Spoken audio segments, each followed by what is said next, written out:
দেখুন, আমি চলে এসেছি আমার ছাদ বাগানে। কিছুদিন আগে আমি এই গাছ দুটোর ভিডিও বানিয়েছিলাম। গাছ তো দুটো এতটাই রুগ্ন ছিল, তো একজন দাদাভাই আমার কমেন্ট বক্সে বলেছিল, দিদিভাই তোমার এই গাছ দুটো ছাদ বাগানে বড়ই বেমানান। আর আমার বোন বলেছিল, কমেন্ট বক্সে লিখেছিল যে আমি তোদের বাড়ি যাচ্ছি গাছগুলোর জন্য বেশি করে খাবার নিয়ে যাচ্ছি। তো তাদেরকে আমি আজকে দেখাতে চাই, সবাইকেই দেখাতে চাই যে গাছগুলো কত সুন্দর হয়েছে। শুধু দেখুন, গাছটা যে আমার রুগ্ন ছিল, শুধু এইরকম একটা ডাল ছিল। দেখুন, এরকম একটা ডাল ছিল, এই যে জাস্ট এরকম একটা ডাল ছিল, এই পাতাটা কিছু ছিল না।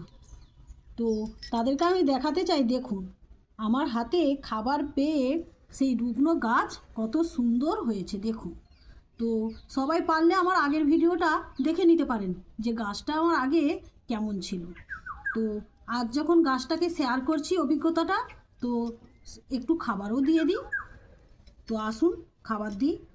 তো তার আগে এই যে গাছে আগাছাগুলো আছে, এগুলোকে আমি আগে পরিষ্কার করে নেব তুলে, তারপর এতে আমি খাবার দেব। তো কোনো কিছুই গাছে ছাদ বাগানে আমার কাছে কোনো রোগা কোনো কিছুই যদি দুর্বল আসে, তাকে আমি ঠিক মানুষ করে আমার উপযুক্ত আমি করে নিই। দেখুন, আমি দিলাম 2 চামচ শিংকুচি দিয়েছি এই দুটো গাছের জন্য, আর 1 চামচ আমি হাড় গুঁড়ো দিয়েছি। এই দুটোকে মিক্সড করে নেব, নিয়ে এই গাছের গোড়ায় দুধ থেকে আমি দিয়ে দেব। এই দেখুন, দুধ থেকে আমি দিয়ে দেব। এইটারও সেম একইভাবে দেব আমি। দেখুন, তো সেই জন্যই আমি গাছটার ভিডিও বানালাম। কমেন্ট বক্সে সবাই বলেছিল যে ছাদ বাগানে গাছটা তোমার বেমানান। আর এই খাবারটাকে ঢাকা দিয়ে দিচ্ছি, মাটিগুলোকে একটু ঘুরিয়ে খাবারগুলোকে জাস্ট আমি ঢাকা দিয়ে দিচ্ছি মাটিটাকে।